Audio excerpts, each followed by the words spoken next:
Does self-compassion make you weak? Maddie's already gone over the evidence showing that people who are kinder to themselves and patient with themselves tend to be happier and be more effective. But here I want to kind of present this in a more intuitive way for you to understand why this is so.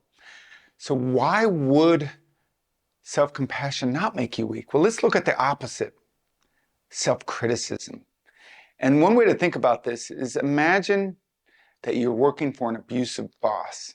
Maybe you don't even have to imagine this because you have worked for an abusive boss.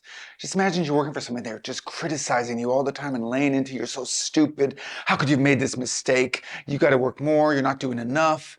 And this was the feedback they were always giving you. And imagine you're working for this person. Do you feel like you would be more motivated to do well or less?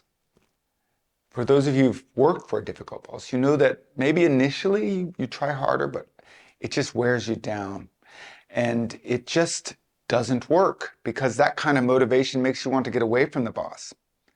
So if you're abusing yourself, where do you go? It's you trying to get away from yourself. How's that going to work? The way that I understand it, though, it's not just an abusive boss, but you can see it when you're trying to help a child. It's often easiest to see the value of self-compassion with children. My daughter has sometimes struggled with math, and she's really doesn't understand it, and she's beating herself up already. And imagine me sitting there saying, come on, Grace, you're being so stupid. How can you be such an ignoramus? Come on, try harder, focus more. We all know that that would only make her worse, right? She would cry, she'd avoid math, she wouldn't want to do it. So we intuitively see the dangers of self-criticism when we talk about it to a loved one or somebody outside. But when we talk to ourselves, it's like we just throw that intuition out the window. We think, oh, I need to criticize myself or I'll become weak or I'll become sloppy or I'll let all the bad parts of me outside and everybody will see it.